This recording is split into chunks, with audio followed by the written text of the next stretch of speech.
こんにちは、モネです。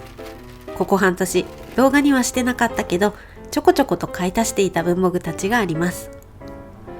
文房具の購入品紹介自体は、6月にアップしたスヌーピーミュージアムで買った時以来なので、実に4ヶ月ぶり。なんかお久しぶりですね。ロフトで買ったものやネットショップで買った台湾文房具などなど、可愛くてお気に入りのものを厳選して紹介します。使っている様子も一緒に紹介しているので、よかったら最後まで見ていってください。紹介したアイテムは概要欄に URL 付きでまとめておきます。欲しいかもって思ったものはよかったらチェックしてみてください。動画を見てて気になったポイントや質問はぜひコメントで。動画の感想もいつも嬉しいです。それでは今日も楽しいおうち時間行ってみましょう。今回紹介するアイテムは10個。どんどん行きましょう。まずはこちらのスクエアスタンプ。文房具愛好家の巡礼スポットにもなっている台湾の文具セレクトショッププレインステーショナリー&ハウェアのオリジナルスタンプ。価格は1つ550円。サイズは縦横 2cm になってます。最初はよく使うと思った映画と読書と美容室と旅行の4つを買ったんですが、使い勝手のいいサイズ感とシンプルなデザインで気に入ってしまったので、別の日に暮らしで役立つ洗濯と掃除、買い物、ゴミ出し、あんまり運動しないんだけどランニングとヨガ、そして絵描きと雨の日を追加で購入しました。結構追加購入しましたね。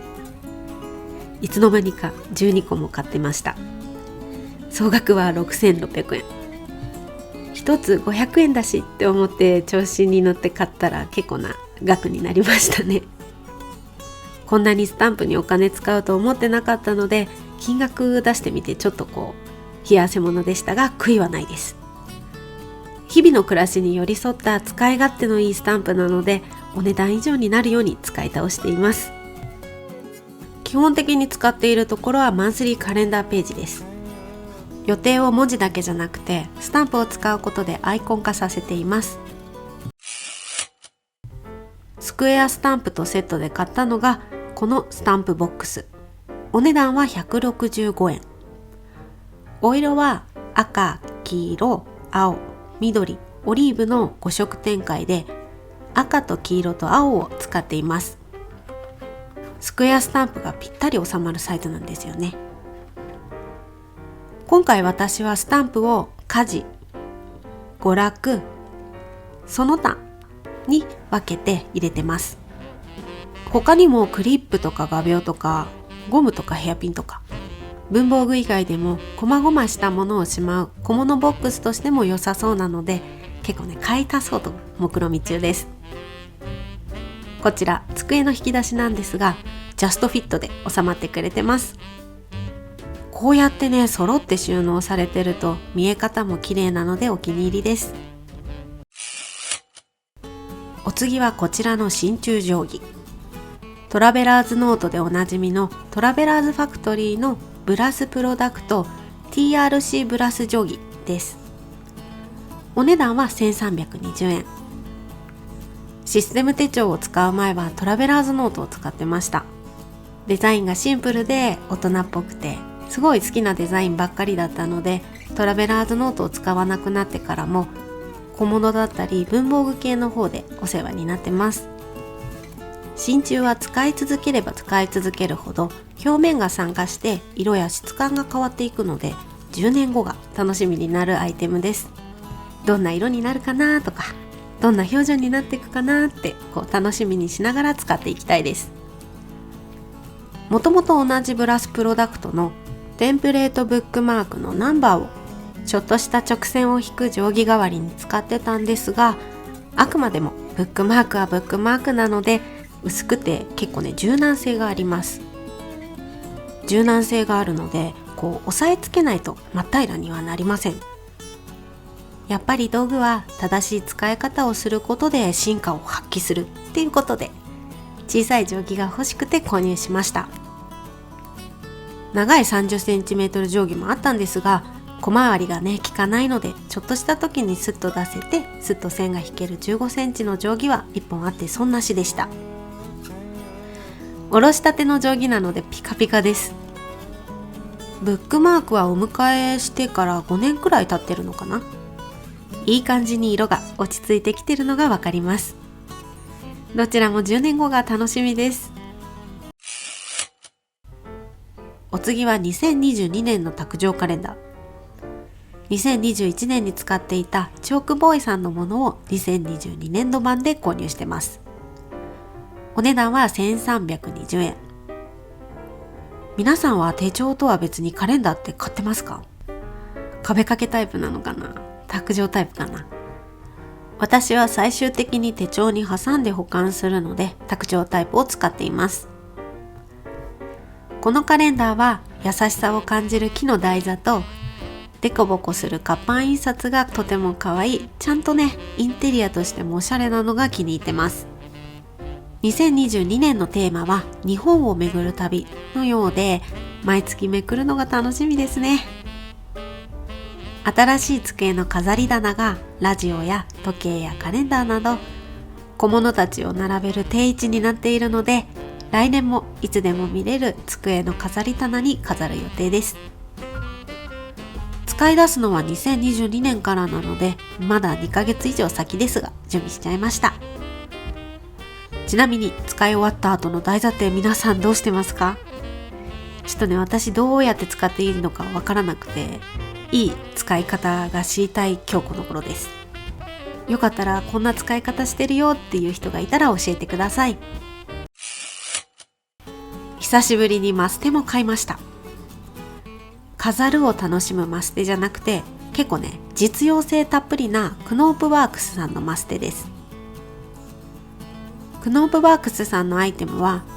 白、黒、グレー、クラフトだけで作っていて、可愛すぎない、甘すぎない、ユニセックスなデザインのものです。今回紹介するクノープワークスさんのマステは全部に切り取り線が入ってて、必要な時に手ですっと切れます。仕事で使える実用性たっぷりなマステなので、手で綺麗に切れるのは速さの面でめっちゃ重宝してます。クノープワークスさんのマステは4つ買ったので1つずつ紹介していきますね。1つ目は APPT。APPT はアポイントメントの略語で、約束だったりとか予約の予定を入れるのに使えます。上の点線に日付を書いて、時計の針に時間を書き込む。で、グレーの部分に予定を書き込むマスキングテープです。カレンダーのスペースが埋まっちゃってその日付に書き込めないっていう時とか、予定がかなり不確定でなくなる可能性が高いなんていう時に重宝してます。2つ目はエクスペンス。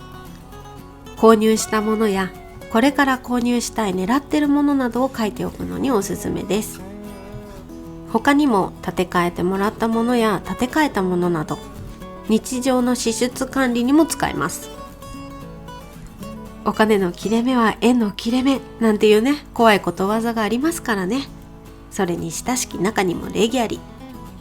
できるだけお金の貸し借りはしないようにしていますが、した場合は忘れないようしっかりメモ。3つ目はウィークリータスク。1週間の習慣を管理するマスキングテープです。1週間区切りなので短期集中ものにとても便利です。項目はタスクを書くところと、月火水木金って曜日が連なってます。この丸い部分にタスクができてたら色を塗る感じですね。週末に楽しみにしてるイベントがあるから今週は頑張るんだなんていう時にね、私はこのマステを出動させてます。最後が Things to do。 基本的に to do は捨てるノートで私は管理しています。日をまたいでのものや急ぎじゃないけどやりたいことは日々の to do に書いちゃうと流れていっちゃうんですよね。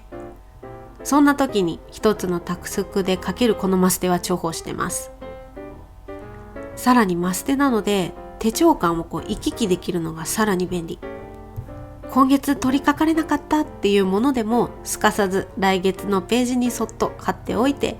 今月はとりあえず頭から抹消してしまって新しい月になった時に、そうそう今月これするんだみたいに思い出すのにすごく便利です。私はどちらかというとこの ToDo はプライベート用に使ってます。このマステと一緒に紹介したいのがクノープワークスさんの ToDo リスト。Things to Do のマステは単発ものですが、さらにリストにする必要があるときにこの ToDo リストを使ってます。仕事ではこちらの動画でも紹介したことがある無印良品さんのチェックリストを使ってます。2つの使い分けは使うノートのサイズで分けてます。仕事で使う捨てるノートで使っているのが無印良品さんのチェックリスト。そしてバイブルサイズの手帳で使っているのがクノープワークスさんの ToDo リスト。無印良品さんのチェックリストはバイブルサイズだとちょっとねはみ出しちゃうので捨てるノートで使ってます。お次はこちらのバインダー、ラコニックのパッドバインダー。お値段は1760円。お色はブラック、グレー、ピンクの3色展開で、私はブラックのものを選びました。このチャンネルでもたびたび登場するペンコのバインダーは持ち出しをしないおうち用で、新しく買ったこちらのバインダーは仕事用です。外へのね持ち出しができるように買いました。今まで紙を持ち出すとき大きなクリップで閉じてパソコンケースに忍ばせてたんですが、カバンの中でねコピー用紙の隅っこが折れちゃったりぐちゃってなっちゃう問題がありました。外での打ち合わせがちょこちょこと増えてきたのと、外作業の時にも使えるので購入しました。2つ折りになってるので汚れにも備えられてめっちゃ良かったです。今日の動画はロフトで買ったものやネットショップで買った台湾文房具など可愛くてお気に入りのものを厳選して紹介しました。手に取ってみたいアイテムはありましたでしょうか？紹介したアイテムは概要欄に URL 付きでまとめてあるので、気になるものがあった人はぜひチェックしてみてください。そして実はですね、9月からリフィルを販売していたネットショップなんですが、セレクトショップになりました。私が出会った素敵なアイテムたちを私自身がバイヤーとして買い付けています。今回紹介した台湾文房具やクノープワークスさんのアイテムなどいろいろ買い付けているので、よかったらショップの方も覗いてみてください。ということで今日も最後までお付き合いありがとうございました。今日の動画が参考になったよって方や楽しかったよ、応援してるよなんていう方はぜひグッドボタン、チャンネル登録をお願いいたします。いまいちだった場合も正直にバッドボタンを押しちゃってください。もっと楽しんでもらえる動画を作ろうって思わせてくれる私にとって大切なボタンです。それではまた金曜日にお会いしましょう。モネでした。